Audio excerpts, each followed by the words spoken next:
Hockey fans, welcome to NYI FYI with Sean Croft and Chris Hessel. Welcome to NYI FYI. Sean Croft and Chris Hessel live on NYIFYI.com. Monday, April 6, 2014.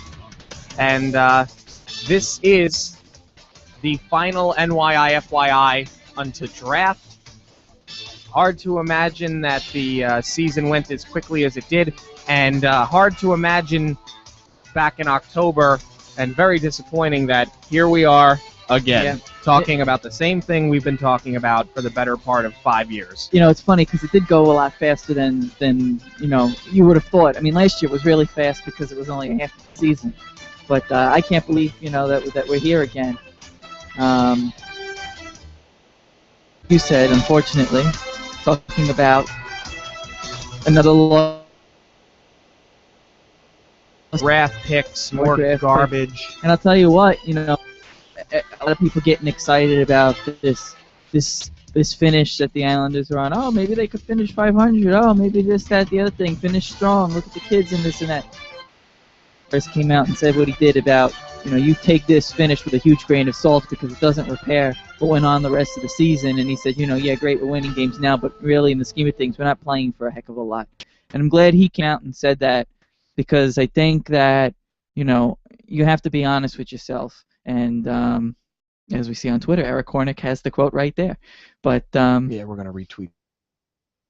It's not anything to really get too excited about. And I know, like I said, we're watching with my father. Oh, I'd like to see them finish 500. I said, honestly, I don't care if they do or not, because you know, that's not. I'm not looking for silver linings. We're past the point to silver linings. Okay. Once again, management put that bug in our head. Silver linings back when they made the Vanek trade. That's the standard you hold them to now. And they didn't get the job done. So certainly you hope for improvements in the offseason. Hopefully the improvement starts at the very top with a new owner. And then we can go from there. But yes, as you said, you know, here we are. Another fast season, another being done by early about the New York Islanders, and it's very frustrating. Yeah. To say the least. Mm-hmm. And it's sad. It's another who cares? What difference does it make? It's a shame. Really is a shame. I mean, and don't get me wrong. It is great to see guys like Strome. Strome looks good, and you know Churchman's getting his legs and things, and these guys are going to be a part of the team next year, and it's great to see. But at the same time, you know, I'm glad that Tavares came out and said what he did, because I think a lot of people needed a little bit of a reality check. As far as the finish of this season goes. I know a lot of people are trying to look for positives in everything that's going on, but let's be honest, there's not a heck of a lot of positives that you could pull from this season. No. You know, all the other stuff is positive. Strome doing well is positive. You know, Sundstrom in person certainly don't look out of place. Those are positives. But in the scheme of things, the whole thing's a negative. I mean, just because of the way the season's gone. You know, and so everything has to be taken with that grain of salt that Tavares was pretty much talking about, where you say, yeah, this is good, and this is good, but, and there's got to be a big but there, because it's the 800-pound elephant in the room. But another lost year, another poor season for the New York Islanders. Yeah. All right, we're going to, as soon as this.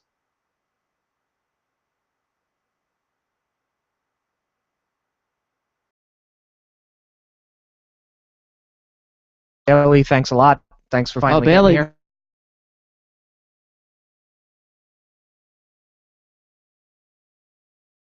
here. Scores. Mike Halmo scores. I mean, it's no coincidence that guys like Martin and McDonald are putting up more points when they're getting minutes. In my opinion, they barely looked like fourth-liners earlier this year. And now that they're kind of getting more minutes and into the mix a little bit more, you're starting to see some better things from them. You know, Bailey, for what it is he's been a little bit better, but like you said, it's garbage time. I think it was Butch pointed out that, you know, Bailey's been scoring, but he hasn't been like celebrating the fact that he's been scoring. Like he's kind of like, yeah, okay, whatever. Which is really, honestly, the right attitude for a guy like that to have. Right. You know? I mean, the only benefit to Bailey starting to score now is that it pads his stats a little bit. It might give somebody the assurance to, you know, if the Islanders, a new general manager is looking to trade him, somebody might say, you know what, this is a change of scenery guy. Could be. You know, Could be. They might say, We can use him for depth. He can play the center. He can play the I wing. mean, Let's see what we can get out of him. I mean, put him on a line with so and so. Maybe this person gets the most out of him. I mean, Just at this point, get rid of him. at this point, it's all confidence stuff. It's all this, that, the other thing, whatever you want to call it. But Josh Bailey has been finding the score sheet a lot here in the late going of the season, which is ironically what he did last year. And it gives me some pause about, well, is he just a good April player or March player? Or is this like Mark Teixeira in hockey? He can't play in the early part of the season and he turns it on in the second half? I don't know. Yeah, certainly, putting up points here, Mr. Bailey. Things got chippy in the first period between Goodbranson and Karkner, but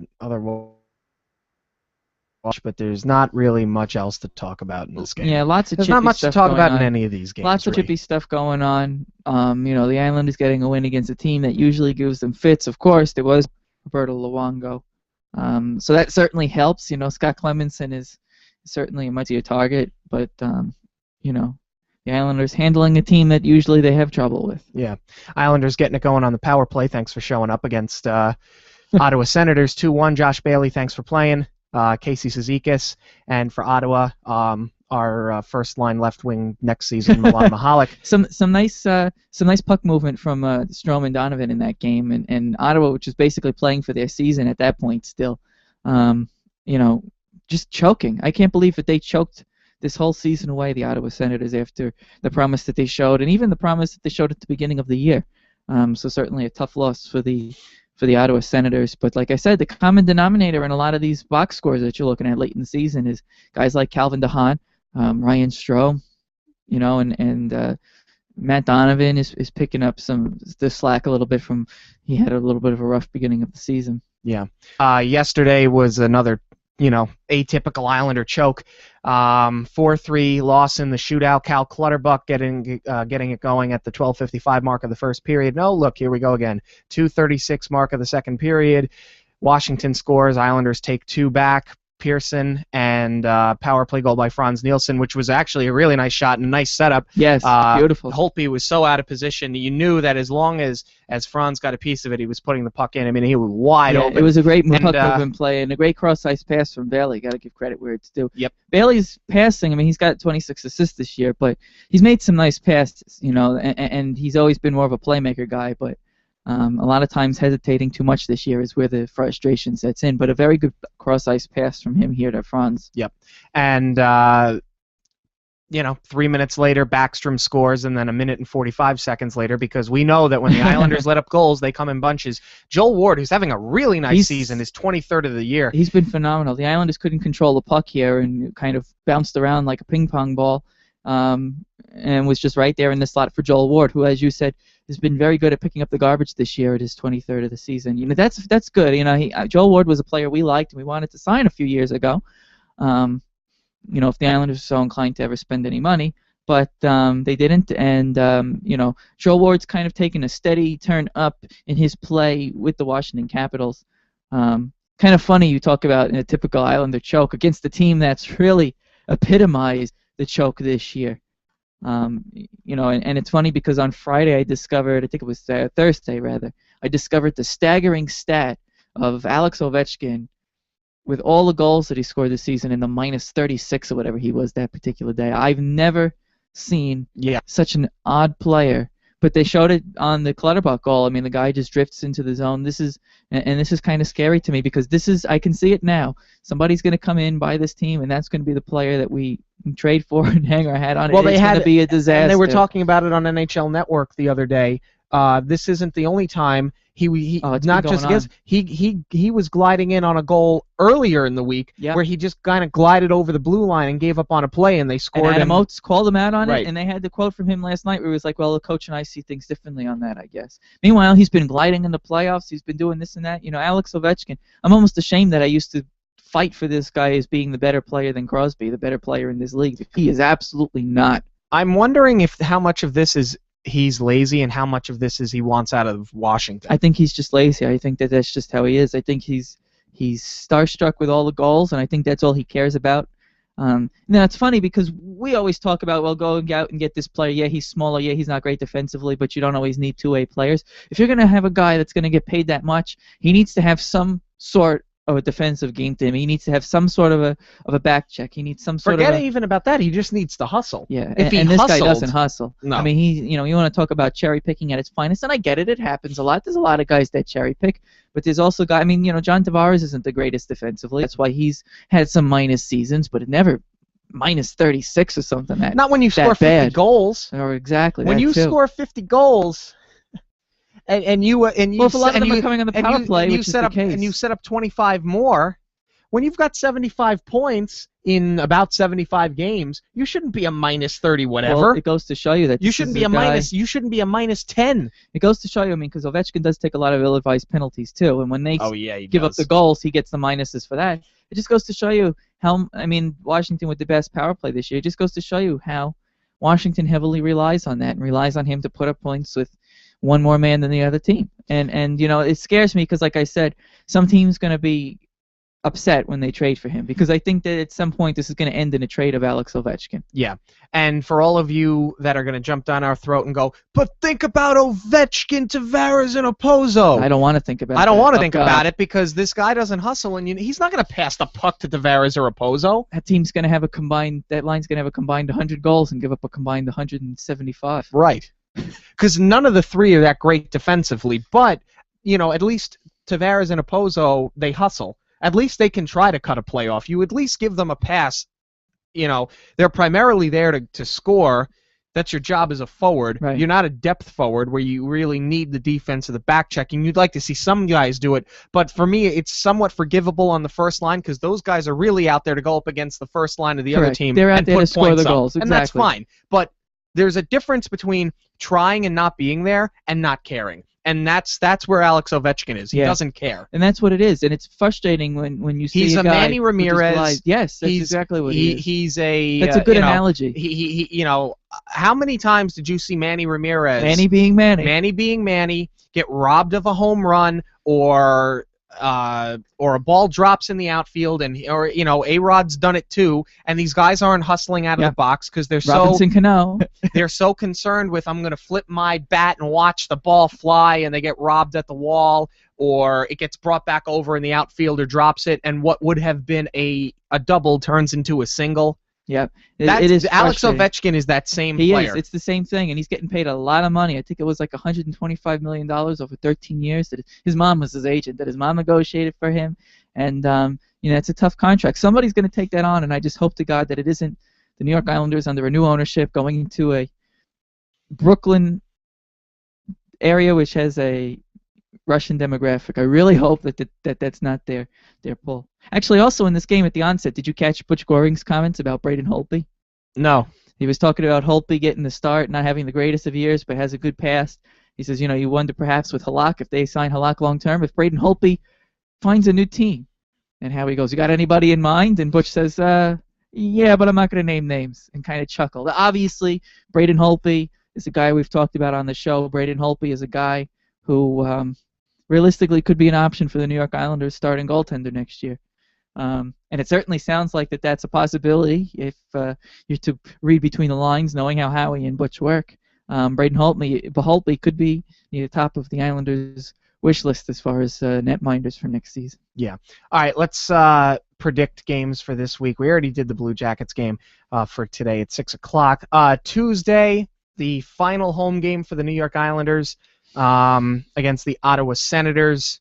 I think they're going to win that one because they usually tend to do well in these final games of the season at home. Right, the ones that mean nothing. And they did just beat Ottawa, and Ottawa's just choking Ottawa's a left and mess. right. They're really disgusting. Ottawa's, I mean, neither Lehner nor Anderson have been good this year. The way that I see it, I think the Islanders are going to go 3-1 this week. I think they're going to beat Ottawa, they'll beat New Jersey, they'll beat the Sabres, and lose to the Canadiens. So you think they're going to just fall short of the 500 NHL 500 mark? Yep. Okay, I got them beating Ottawa. I got them losing to the Canadiens. Now, see, the Devils are playing some good puck right now. The Devils really look like a good team right now. So I think they'll go 2-2. Okay. I say 2-2. So win on Tuesday against the Senators, lose Thursday to the Canadians, lose Friday to the Devils, win Sunday against the Sabres. Those games will be close. I mean, this team has been in games. They haven't been blown out of the water. They've been out shooting their opponents. I mean, they've been playing overall given the circumstances, I mean, if you throw that out, they've been playing some pretty good hockey. So they'll be in these games. They'll be close. They may be at overtime loss, one of those, Montreal and the Devils. I mean, you have to see, too, how Montreal's wrapped up a playoff spot. Are they going to start resting guys? They're going to throw more starts to Peter Boutage and, so, when you kind of look at some of that. But I still see 2-2. Yeah. Okay. We're going to take a break. When we get back, we'll talk about the potential new ownership, some new things coming out this week. You're listening to NYI FYI live on NYIFYI.com. NYI FYI. We'll be right back. Hey guys, it's Sean, and you've been listening to me talk about Cardboard Memories in Comac for years. A lot of you have checked it out, and that's awesome. But for those of you who haven't, what are you waiting for? Cardboard Memories has everything you want. Sports memorabilia, movie memorabilia. He's got old press passes, old pins if you're into collecting that kind of thing. If you need something authenticated, Scott is the guy to go to. I guarantee it. Look, I've added a ton of stuff to my collection, and there's nowhere else I'd rather shop than Cardboard Memories in Comac in the Pepper Tree Commons. They got all the info right now at cardboardmemories.com. You've got to check them out. Have a question? The forum at NYIFYI.com. Have a comment? The forum at NYIFYI.com. Have a concern? The forum at NYIFYI.com. Need a date for the night? You might want to look somewhere else. But when it comes to hockey, let your voice be heard. Check out the forum at NYIFYI.com. Chat with hockey fans from all over the world, 24 hours a day, 7 days a week, 365 days a year. Membership is free, so log on and be heard. The forum at NYIFYI.com. Jack of All Trades Productions, Long Island's premier full-service post-production company, specializing in wedding videos, corporate videos, music videos, and film. Jack of All Trades Productions is there for all your post-production needs. Jack of All Trades Productions uses Avid Media Composer to bring finesse and style to your project, with experience in color correction, as well as sound editing and design. For more information, log on to JackyZo.com. That's JACKIZO.com. Again, that's JACKIZO.com. Jack of All Trades Productions. Welcome back to NYI FYI. Sean Croft and Chris Hessel live on NYIFYI.com, live on YouTube. I think we're going to go into the chat room here. MW, house money season. The power of house money season is undeniable. JT is a wise man, and he understands house money. Christopher Style, Islanders are playing awesome with the rookies, makes next season look a little brighter than it was 2 months ago. In context, of course, I meant that the rookies are getting good experience against good teams. And MW again, back to Alexander Ovechkin. I saw a stat that Ovechkin did not have an even strength point in March. That is incredible, Yes, and it is incredible. That was an incredible stat. I saw that too. Really, really amazing. I mean, I can't imagine that. The guy, he hasn't had a plus game since February 8th. I looked that up. He didn't have a plus game since February 8th. That's absolutely incredible. It's disgusting. It really is. A player like that. And this guy's the highest paid player in the game. He's the highest paid player in the game. And you know what? A couple of years ago, this is a guy who was making a lot of hits and stripping guys of pucks and stuff like that. He didn't have to be the greatest defensive player known on this side of the world. All he had to do was be serviceable on the defensive end, and he used to be that. I don't know what happened to this guy. He is Allen Iverson. He is Terrell Owens. He is Manny Ramirez. Yeah. You point out any guy in any sport that is so one-dimensional and has an attitude problem, doesn't want to hustle, doesn't want to practice. And by the way, the coach, this is the guy. In this league, Alexander Ovechkin is that player. And by the way, the coach that tried to instill that in him, who got fired and lost his job over that, is doing quite a bang-up job in Anaheim. Yeah. And Mr. Boudreau. Let's talk about the potential ownership of this team moving forward. Okay. Another name thrown into the mix this week. Andrew Barroway. Andrew Barroway sounds like he's the guy, honestly. With all the articles coming out, and Katie Strang wrote about it, the New York Post, of course, broke the story about Andrew Barroway, Philadelphia lawyer / if you look him up, founder of a hedge fund in 2009. Seems to be on track to potentially be the owner of the New York Islanders in the future. Of course, this week you're throwing some water on the fire, if you will, when he said that maybe he's having a hard time kind coming up, raising the money, blah, blah, blah. Maybe he'll only buy 30 to 49% of the team from Wong, and Wong will still remain, owner, of course, citing his source. Honestly, I don't buy that for a minute. I think Chris's source is I don't discount his source. I think what I'm seeing is Chris's source is probably putting pieces together from history. And when Andrew Barroway tried to buy the Philadelphia 76ers back prior to 2010, he had just started his hedge fund. Okay, he wasn't doing the law business anymore. I think he was starting the hedge fund, Marion Capital Investments, I think it's called. And you're the new kid on the block. You're not just going to all of a sudden go out and find people that are just willing to give you the capital to buy a sports team. They're going to look at you and say, "You're 40-something. Who are you? You want to do what? You don't even know me." That's the way that this financial industry works. That's the way that it works when you have hedge funds and stuff. They're very tricky business. So buying the Philadelphia 76ers and not raising the capital to do so doesn't really raise any flags to me, only because he was so new, he was very ambitious, and he was the new kid on the block. Right. Certainly tried to buy the Devils, and of course they seemed to be on track there until he looked at the Devils' books and got scared. And to be honest with you, for a team that went bankrupt and this, that, the other thing, I probably would have gotten scared too. Sure. But I think that's what Chris's source is doing. I think the source is looking at history. History tends to repeat itself. This guy may have trouble raising the capital. I think it was one of those may have trouble raising capital thing, maybe looking for other people. I think Andrew Barroway knows the right people at this point. His hedge fund started in 2009 and is already worth $800 million. I mean, that's a pretty big growth in the time span of 4 or 5 years. And given the economic crisis that this Correct. country has endured for the past 5 years, Correct. that's staggering to me. Correct. And I think that $800 million is a lot of money to have gathered over 4 years, because I think that's the net worth as books closed 2013. So it's very interesting, for me to see that and just see what Chris Botta comes out with. But I wouldn't get too up in arms about what he's saying, only because I think that his source, and I don't discount his source, but I think that they're looking at the history, hearing rumblings. You hear it from somebody, well, he had trouble raising capital for the Sixers. Could be the same thing here and this and that. No, I think that it's very quiet right now. I think that, of course, the news leaked, obviously, now at this point, and certainly you don't want anything to leak with the way that Charles Wong handles business.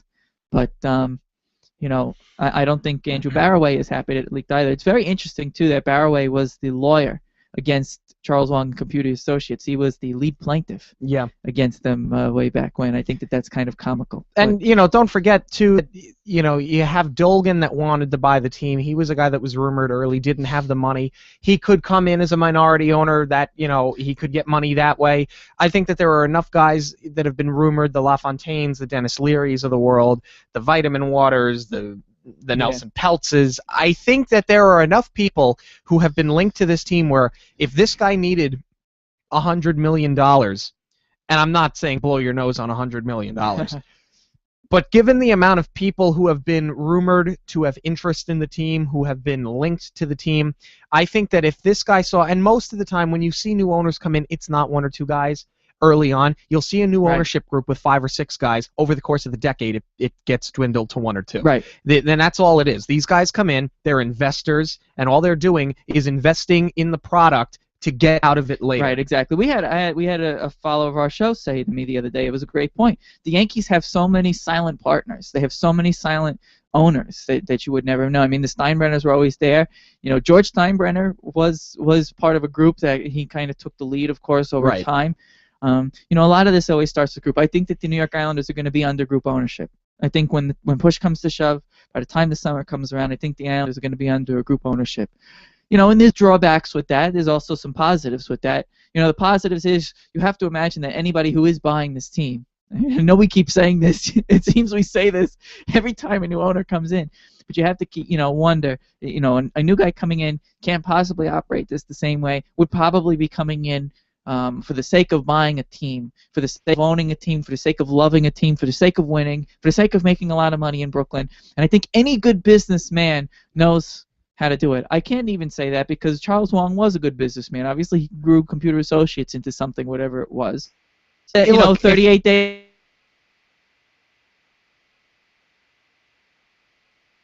This team had gotten their lighthouse project, you would have seen Rob Scuderi, you would have seen Paul Martin, absolutely. you would have seen Thomas Vanek.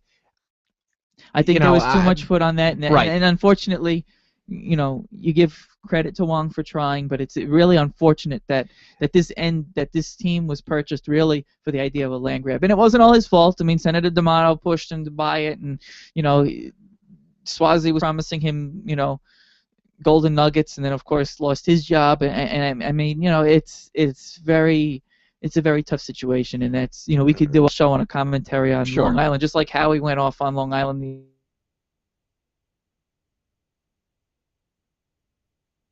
About the way of Long Island. The reason why that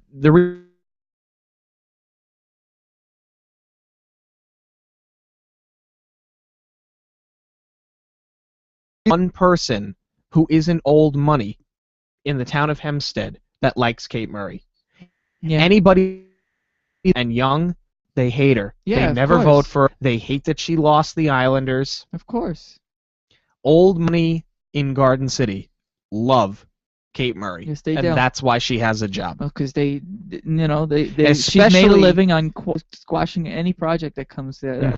Especially on this island, in that town, in that county, old money rules over, because despite the fact that there seems to be a lot of people leaving the island, the people that are leaving are not the old money. There are the blue-collar people that can no longer afford to live here. So really, when all those people move, that really just makes Kate Murray's re-election that much easier. Exactly, and I'd really like to know, why are we paying $12,000, $13,000, $14,000, $15,000 in taxes in some areas here on Long Island? For what? What are we paying it for? Because we got a winery out east, because we got a couple of beaches? What is there here? What are we paying all these taxes for? Very frustrating. Very frustrating. But the taxes didn't go up. There you go. They didn't go down either. The thing to keep in mind when you think about Charles Wang, and we've been very critical of him on this show, and I myself will state again, and I've stated in the past, that I appreciate what Charles Wang did by buying this train wreck of a franchise. It was a train wreck when he took control. It is a train wreck as he relinquishes control. It is his fault that it is a train wreck right now.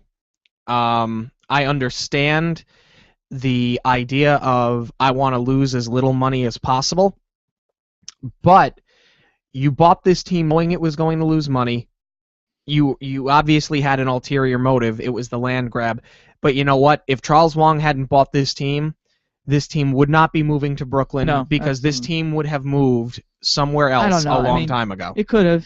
It would have. There's no doubt in my mind that had Charles Wang not bought this team would be playing in another market. So for nothing else, while it disgusts me that this team has made they made strides in 2001, 2002, and they never did anything to back that up. They made strides in 2006, 2007, they never did anything to back it up. They made strides last season, they never did anything to back it up. I will always be frustrated about that, but always be appreciative that we didn't lose the team, and I will believe until I'm 6 feet under that this team would have left this market had Charles Wang not bought him. Well, you never know. I mean, back in 2000, of course, times are different than they are now after the lockout. I don't think that, I have a hard time believing that a team would have left the New York area. The New York Islanders, though, were in such shambles, I mean, even more so in 2000, that I think it was more of a possibility when he did buy the team than it was later on.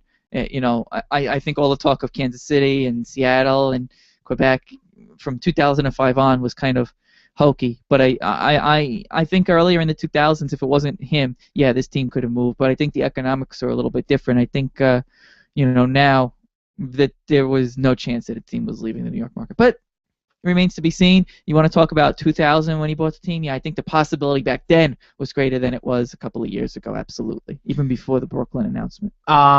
Paul Kreischer any truth that Wong is talking to LaFontaine again? Yeah, that was weird. Brad Deljarno on Twitter, of all people, says, "Oh, I hear that they're buddies again."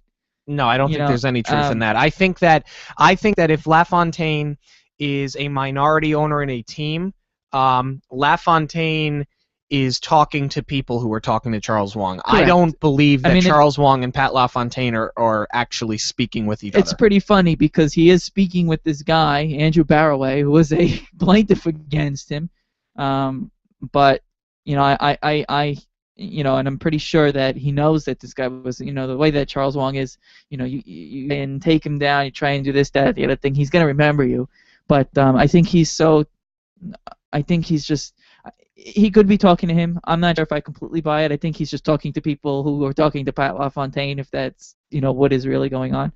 But I think Charles Wong doesn't care who he's talking to at this point. I really think that this is just get me out of here. Yeah. Time. I don't want to pay money anymore. I don't want to lose money. I'm tired of hemorrhaging money. That's why he's not paying. He didn't pay the loans on the Marriott. Didn't pay the loan. Doesn't want to pay the loan on the Islanders. That's coming out. And I think he's trying to get as much money as possible. I think he wants closer to the $300 million guaranteed rather than this $225 plus $75 bit. So that could be a sticking point.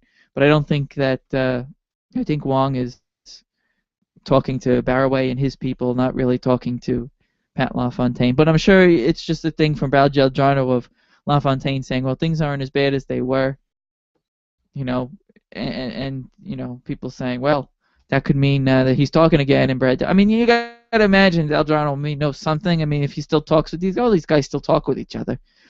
But I think he could just kind of be. I think he could just be stirring the pot a little bit, as it were. It's definitely kind of Pat LaFontaine left as quickly as he did from us for this opportunity. Was it because he really dearly missed his job with the NHL? I don't know. We've been hearing LaFontaine's name out there for a while as far as a potential owner, or ownership face, if you will. It is interesting. Kreischer also asked the question of aren't the Maple Leafs under multiple ownership? That's right correct. now, the company that operates the Toronto Maple Leafs is Maple Leaf Sports and Entertainment. Yes, that's the Maple group. Leaf Sports and Entertainment is divided into two ownerships. Sure. 75% is Rogers Bell. The other 25% is Kilmer Sports, which is owned by Larry Tannenbaum. Now, when you look at the structure of Rogers Bell Joint Holding Company, that's 75% of the ownership of the Toronto Maple Leafs. When you break down that holding company, 50% of the ownership is Rogers Communications. 50% is Bell Holding Company. of Bell Holding Company, 74.67% is BEC, and 25.33% is BCE Master Trust Fund. So this is the type of thing that you're going to see with the Islanders. It is. There's going to be a New York, for all intents and purposes, New York Islanders Sports and Entertainment. Let's just go off of the ownership group, the name of the ownership group that owns the Maple Leafs here. You're going to have, Dolgan maybe is going to own a percentage. Pat LaFontaine's going to hold a percentage. This other guy's going to own a percentage. You're going to see, I'd say, no less than 5 people that have ownership Absolutely. of this team It's gonna be, putting money into this bigger company Trust that's fund going to type of buy. thing, And right. you see the same thing in Winnipeg. True North Sports and Entertainment they have a couple of owners too. Yeah. It is a very common thing, more common than you think. Everybody's so used to the Detroit Red Wings model. Mike, his Mike Ilitch, he owns the Detroit Red Wings, he owns the Detroit Tigers, and he knows what to do. It's him and his wife. It's the Ilitches, this, that, the other thing. But group ownerships are a lot. Even the group that bought the Los Angeles Dodgers, and their face, may have been Magic Johnson or whatever it was, and they, there was another ownership group that was using their face as Joe Torre, so that's kind of where this comes in. The face of this group could be Andrew Barraway. It could be along with Pat LaFontaine. It could not include Pat LaFontaine. But yeah, that was a very good question by Paul. It is multiple ownerships, and it is the same kind of a deal that I think that the New York Islanders are headed for. Yeah. MW, the possibility of a real estate killing is gone. Yep. Whoever buys can only be interested in the team. Absolutely. Without the Barclays Center is owned and operated and built. You're buying a team that's going to play in a building that you don't own. However, you're going to be making money off of the building because the building is paying you to be there, and then your endorsement money and all that other nonsense. The person that buys this team is going to buy this team to make money. Exactly. Especially with the arrangement in Brooklyn. That's what this is about. The great thing about owning a team in Brooklyn, New York, playing at the fabulous Barclays Center with the intention on making money means that the team is going to be a winner. Right.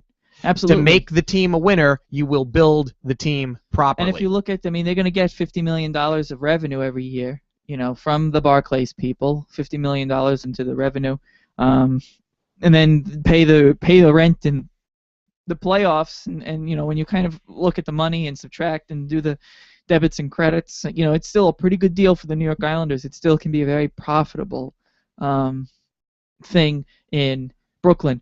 And what that tells me, though, is that the Brooklyn people aren't going to want to be on the hook for, well, this team only made us $40 million. We lost $10 million on this day, and they'll be losing $10 million a year. And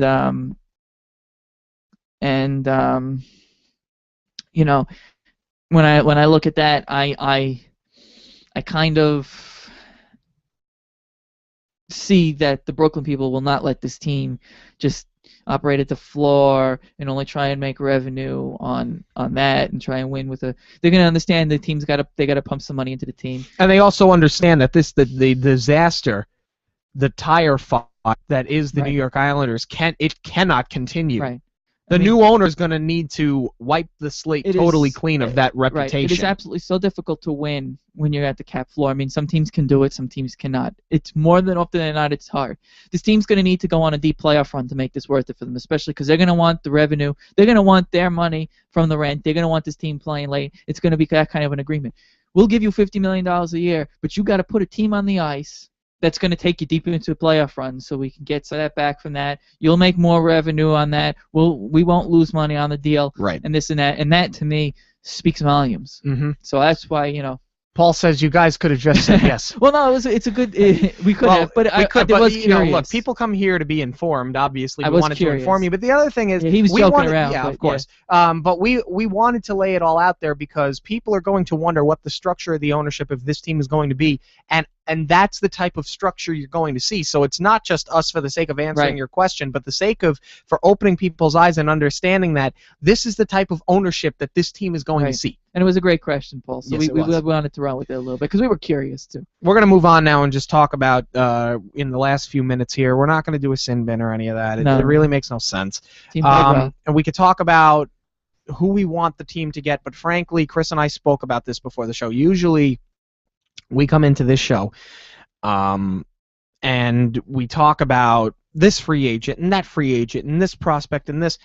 This is the one year that I can say confidently that I don't think that we can even talk about who's going to be here because it was very easy knowing what the ownership was, what the coaching was, what the management was. This is the guy that we want. Realistically, this is the type of guy we're going to get. But if we can get this guy instead, which is kind of an in the middle, this would actually be more than a marginal upgrade. Because we don't know who the coach is going to be. Right. Because Capuano will probably be fired in 8 days. We don't know who's going to be the general manager of this team, whether Snow gets fired by Wong, whether Snow is retained by Wong, whether the new owner fires Snow, whether the new owner retains Snow. We don't know. And the coach is, the coach and the general manager, that's your big jumping off point because the general manager is going to handpick a coach along with, whatever, hockey operations department, which the Islanders don't have. So we don't know. We don't know what that's going to look like. We don't know, in short, we don't know what the mentality of this team is going to be. Are they going to be a team of grinders, or are they going to try and build a West Coast type of offense? We don't know what the makeup of this team is going to be because we don't know what the hockey operations people want. We don't know what the general manager wants. We Right. don't know who the owner. We don't know who the coach is, and we don't know what his style Honestly, of play is. right now- so we really cannot Correct. say who it is that we want here. We could talk about positions though. Honestly, we don't know what the plan is because regardless of whether Charles Wong sells this team or not, the Islanders don't have a plan. They haven't had a plan in years. And if the new owner comes in, we're not going to know what his plan is until he does his state of the address and buys the team, and we have the press conference, and he says, "This is my vision." So we really don't know what the plan is. Regardless, either way, we don't know what the plan is. Either we have an ownership here who doesn't have a plan, or we have a new owner coming in here who has a plan, but we won't know it until he makes the announcement. So it is kind of, it would be kind of lost and kind of irresponsible to kind of go through that and then have to do, now we take it all back because now this guy bought the team and stuff like that. So I think it's kind of good if we kind of wait and see, how this ownership situation goes. I mean, if it happens in May or June-ish, and you're getting to that time where these things usually happen, the Board of Governors gets together, soon, even though you can do the ownership without the Board of Governors meeting, you're getting to that point where things will start to happen in that front. So yeah. MW says, do you guys think a new owner cleans house, not on ice, but in the front office, yes. Garth, etc., all gone? Yes, absolutely. Absolutely. And the question is, and who would you like to see them bring in? Jimmy Devellano. Jimmy Devellano. That's my number one choice. Jimmy Devellano, and my coach has been the coach I've wanted since October. And I want to see Peter Laviolette come. Well, I mean, Devellano, I'm saying, is like a president type of guy. Right, but and if we're talking about who he hires as GM, if we're talking about who do we want to see brought in, that's who I want to see. Well, God help us, it could end up being, it could end up being Mike Gillis or something like that. But it could also end up being any of the Nashville guys that lose their job, a Barry Trotz or a David Poyle. It could be, like a Ron Wilson type Mark of Messier. guy. We talked about Messier. We talked about Messier last week. Is Lindy Ruff going to get canned down in Dallas? No, I don't think so. But you get scared about some of these guys like a Tortorella. I think Tortorella is done with the NHL once he loses his job. But so there's going to be, like I said, Ron Wilson's trying to get back into the game. So George McPhee may get fired from Washington and that whole nonsense, rightfully or wrongfully. Hey, and the upside to that is we know that they won't trade for Ovechkin. So that's a silver lining right there. So there are some things that there are some options, that could be out there. But we did kind of discuss it last week. Those are the types. In terms of player, it's the same thing that we've been crying for the past decade. We need a top 6 forward, specifically a first line left wing. We need a top 4 defenseman. We need a stay-at-home guy with some size. We also need a puck mover. So really, we need 2 defensemen, and we need a starting goalie. I don't think you're going to see the wish list for this team doesn't change because this team doesn't change. Right. That's where the frustration has been for so long. Is it is so clear what this team needs, and they don't try. Right. I think what's going to happen is. As difficult as it is, I don't think there's going to be a heck of a lot of changes on ice, just with Wong or with a new owner. Just because I think somebody new coming in and guys, whoever he brings in for president and who he brings in for GM, et cetera, down the line, they may have a different vision, but I think they're going to look at it and say, well, this team hasn't had a structured system and a coach who can teach a structured system. So let's kind of go with what we have. Okay, we definitely need to add a starting goaltender. That'll change. We definitely need to add at least one defenseman. That'll change, type of thing. Right. But you'll get that top 6 try type of thing again. But they'll try and go through the motions of well, okay, some things absolutely need to be addressed. This team doesn't have a top line wing, but we can probably get by with this guy. Well, let's see more what we have in Churchman. I'm not ready to trade Bailey yet. I want to see half of a season of him. Under this new coach X. Whoever it is, somebody with an actual system, with an actual ability to call timeouts, an actual ability of, stop with the nonsense of active sticks and activating and whatever else that the Islanders do that fails every time. And I think that, you're not going to see a great deal of change right away, but certainly the face of this team could change within the next couple of years after a new owner. But I don't think it's going to change right away in that summer. It's going to be like, all right, here we go, we're going out, we're trading for this guy, trading for that guy. All of a sudden, Vanek coming back and like that. No, you're just not going to see No, that. It's not going to be the summer of 2001. No. It's not going to be. It's not going to be like that. I mean... But even then, he bought the team in 2000. And it took all that time until 2001. It took him a year to evaluate. Melbury evaluated, said, what can I do? What budget are you giving me? And went out and did his thing. It'll kind of be similar to that. I think, you're going to see the Islanders need an organization first. They don't have one. They have two guys running the organization right now. A third, if you want to include Capuano up there, because I'm sure he has as much say as the rest. And you know, the Islanders are going to have to. The new owner is going to come in and have to really fix that up too. And you got to start building some sort of a structured organization before you can figure out how everything else works. And that's your team, that's your your coaching and all that other jazz. So. I think that they're going to look at this and say this team has for the most part stayed intact, and they were a playoff team. The two pieces that you subtracted from this team were a puck-moving defenseman in Mark Streit, who does a whole lot of nothing anyway, and your first-line left wing, because we obviously traded Molson for Vanek, and then we traded Vanek. But the other piece to this puzzle is Nabokov stood on his head last year and got us into the playoffs, and this year it's just shown that age is catching up with him, and Poulin is a train wreck, and Nilsson is not much better. So really, what they're going to look at is, okay, this team. Somewhere in this core, there's a playoff team. There is, but absolutely. And there is, and we know that because we saw it last year. But you need a good coach. They need a good. Well, apparently you don't need a good coach to go to the playoffs because we did it last year. That was half of a season too. Well, yeah, that was part of it. But even so, that Flounder took them to the playoffs. So really, what they're going to look at is, okay, these are the three, just like you and I pointed out, these are the three pieces that this team had that got into the playoffs that they no longer have. Goaltending is number one. Goaltending is number one. You always build a team from the net out. And right now, as far as free agency goes, there is more available in net than there is elsewhere. Prior to the midway point of this season, it looked like it was going to be a very, very deep free agency class. Then Phaneuf resigned. Then Kessel resigned. Then Lundqvist resigned. Pominville resigned. So a lot of guys who were rumored to be targets of the Islanders, they came off the market. Right now, there's not really that much out there. There are still good options at goaltender, and based upon how those guys sign, that's going to depend how the teams move forward. For example, we talked about Braden Holtby. It may end up being a trade. He might get traded if the Senators keep Halak. Halak could walk. Ryan Miller could walk. Now, Ryan Miller probably wouldn't come here, but you're still going to throw an offer his way. Point of the matter is, you can still do a lot in net right now because I think there are free agents to be had. There are trades to be had. That doesn't really exist in the other positions. What you will see this team do, it will be a Danny Heatley, a Milan Mihalik, a Devin Setaguchi.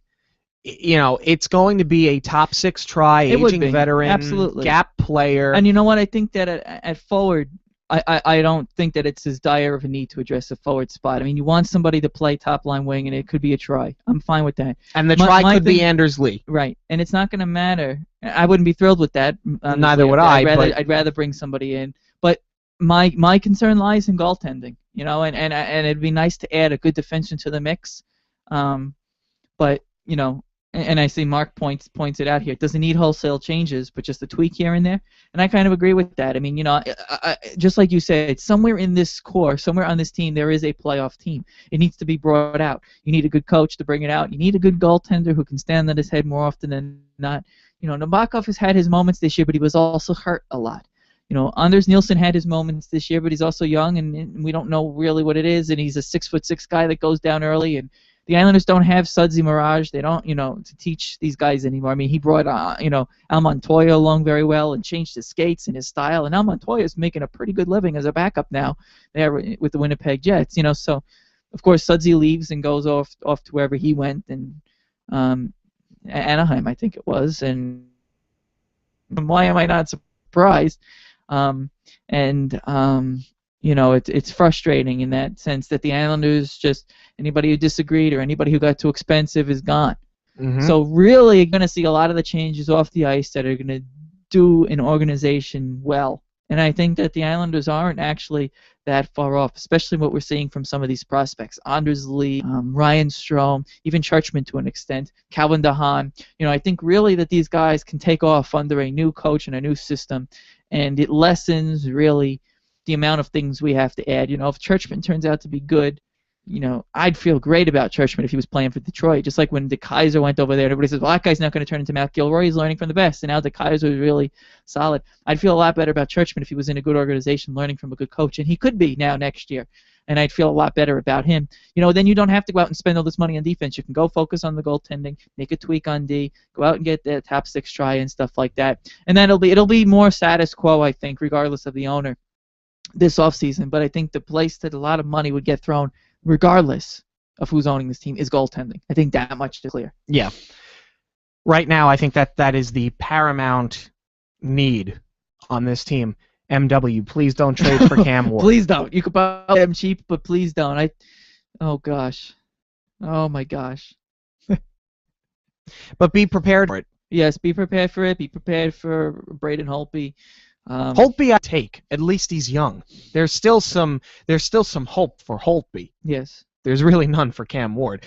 But we talked about, Cam Ward has his problems, but at least he's won a Stanley Cup, and we have talked about yes. on this show. We have talked about the need on this team for guys who have been there. If you went out and you say you got a Holtby, and you could even probably get both of them. Yeah. I will say. And if you platoon the two of them, it's not a terrible idea. The thing with Cam Ward is I think Cam Ward can be an effective goalie in the right situation. Correct. If he's brought in to split starts, similar to what you saw Halak doing in St. Louis, his first year there, I think that if you brought him in with another guy who can, be effective in a split start situation, I actually think that that's a good idea for the Islanders. It at least stabilizes a position that has a problem. I think that if you went out and got a Cam Ward to play with a guy like a Holtby or another free agent type of guy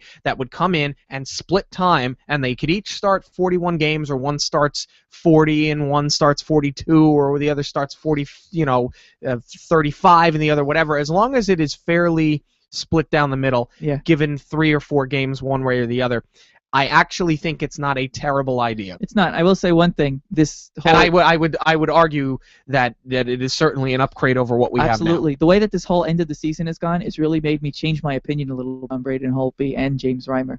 Those 2 guys, I didn't like their numbers. I don't like this. Look at Holtby. He's a disaster. The teams that they play for are bigger disasters than they are. And then you see guys giving up on plays or playing in a fog if they are on the Toronto Maple Leafs, and you really kind of feel bad for these guys and say, that's really bad. That's not a good situation, especially for Holtby. I didn't realize how bad it was in Washington until they started focusing on Ovechkin's minus rating 2 weeks ago, and I said, oh my gosh. And then they just showed you all the highlights of him giving up on plays. It's always when poor Braden Holtby is in the net. And so my opinion on him has changed slightly. At first I was like, no way, Jose. Now it's kind of like, I'd be willing to take him. I think you can get him cheap because I don't think he's happy there. And I think he's still a good goalie. Yeah. So absolutely, I'd rather take those guys over Cam Ward. But I understand what you're saying. It wouldn't be bad to do a platoon thing for the New York Islanders. You'd rather have the stability. You'd rather have one go-to guy. But like you said, St. Louis is a good example. They had Halak and Elliott. They didn't win a cup with it, but they did get to the top of the Western Conference with that until they decided this is okay. Now it's time for us to improve this. Find a guy, and that guy for us is Ryan Miller, and I think he's going to end up staying there. And I think that that's a similar situation that the Islanders are going to find themselves in. Stabilize yourselves, reestablish the franchise, be a playoff contender. Pick your pieces where you think you can improve, and when it's time to make the move, then you make the move. Good point. Good point. All right, that's going to do it for us this week. It's going to do it for us for a while, actually. But we will be back for a draft show. That could be here, but we were also invited to return and do a live show on WCWP. Oh, wow. I was there yesterday for an alumni thing for the WCWP Hall of Fame induction ceremony. So they approached us and said if we wanted to come back and do a show live on the station, we could. So that's something that you and I have to talk about, but we have a little bit of time to think it over. So thank you all for joining us today. Thank you all again for another fantastic season of the show. While the team sucked, it was a great season for the show. Yes, absolutely. We gained a lot of new followers this year, a lot of new listeners that we're seeing in every week, and can't say how appreciative we are. This thing it took off a little bit more than we thought this year. We owe it to you guys. We tried to make things better. Jumping onto YouTube, I think, helped big time. and you guys have responded well, and more of you have jumped on, and really from the bottom of our hearts. I mean, we do this. We did this because there was a big hole in media coverage. Forget about hockey, but for the New York Islanders, and it's all for you guys. So thank you for the support. Absolutely. Yeah, and despite our every efforts, we haven't made money off of this deal yet. Chris and I continue to put our own money into doing this, and believe me, there are a lot of people that think that DIYing is a cheap and easy endeavor, and it's not. But for the love of the team and the love of the show, and we appreciate all that you guys do for us and supporting us. This is why we're here. And with that said, there are new things that are going to come next year. Chris and I have already discussed how the show will expand.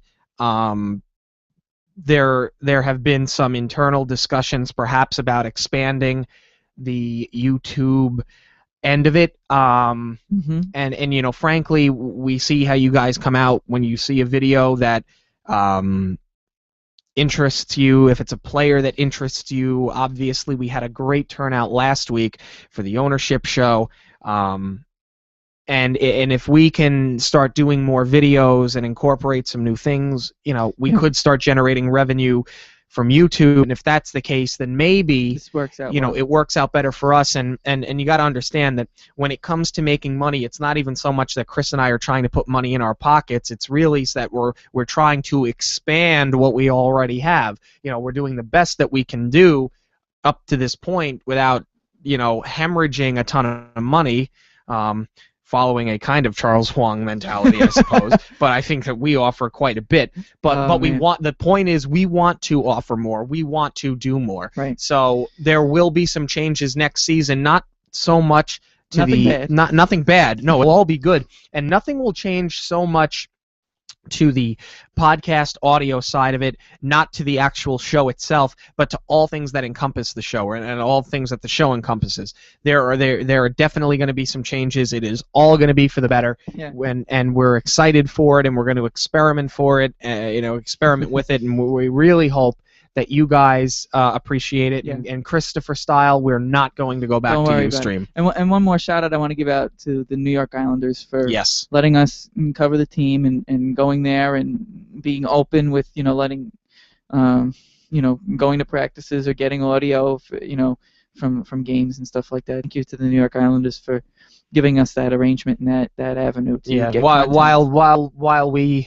while we punch you in the pants sometimes, we don't lose sight of the fact that you guys have been very open with us, going back to Josh Bernstein, 6 years ago, which is kind of insane within itself that was 6 years ago. And sometimes I laugh because if you go to Islanders TV, you can actually still see the original Season 1 NYI FYIs. For those of you who are new, you may not know this, but Season 1 of NYI FYI was simulcast on ITV thanks to Josh Bernstein, who used to run ITV. He came from ESPN and he was running ITV. And he was really great. Josh, we don't speak to Josh anymore because we don't know where Josh is. It was kind of abrupt when Josh was no longer with the team. I saw him on like a Tuesday, and by Thursday he was gone. And it was really abrupt and almost just completely he vanished. Yeah. So I wish I knew where Josh was. Me too. I don't. We've searched and we can't find him. But Josh gave us a start. For those of you who don't know, and we got to wrap this show up, but we'll tell this story. After our third week of doing NYI FYI, and we're telling these stories for people that, like we said, are new and maybe don't know this. We started off on WCWP. At the time, we had pitched the idea, and WCWP actually was not really on board with the idea of us doing this because they didn't like the idea of niche shows. They wanted all of their sports programming to be generic sports broadcasting where they could talk about everything. That way no one was left out. And we pushed and we pushed and we pushed, and the entire reason why we got the show You at pushed, all. and then you had to bring somebody from another school to go be your co-host. Yeah, well, that was the plan the whole time. I I wasn't know, going I to do it with anybody but you. But the way that we made this work is we were given 10 o'clock on Sunday nights. Yes, that's right. Because when that was open, I said, what else are you airing at 10 o'clock on Sunday night to the point where this makes a difference whether you like this or not? And they kind of said, well, it is an hour of content. We don't have anything else airing. All right, we might as well give you a shot. And the response at the time was tremendous. Yes, it was. Through the people over at Islander Mania. It was a tremendous response. 3 weeks into the show, we get a message on Islander Mania through this guy, Josh Bernstein, telling us his name is Josh Bernstein. VP of Communications. He's the VP of Communications for the New York Islanders, and he wants to simulcast the show for Islanders TV because he thought it would be great content. And he said, so how long have you guys been doing the show? A couple of years, I imagine. We're like, that was our third. It's our third show. And he was shocked because when I think, did you and I meet with him together at the Islander No, offices? you met. I met with I him. had class The that night. look on his face when I told him that we had only done the 3 episodes, he was shocked. And they did, and they put us on ITV, and we remain archived on ITV. So if you want to have a couple of laughs, and sometimes I do it for a laugh and do it for some fun, if you go to ITV and you type in NYI FYI, we're going to come up. The original season 1 of NYI FYI is still on the Islander website. All right, that's it. The trip down memory lane, because I can't even say. Done for this year. It's Well, done until this year. June maybe. Maybe we'll go down more memories in June. For Chris Hessel, I'm Sean Croft. We're Islanders, and we'll see you guys in June.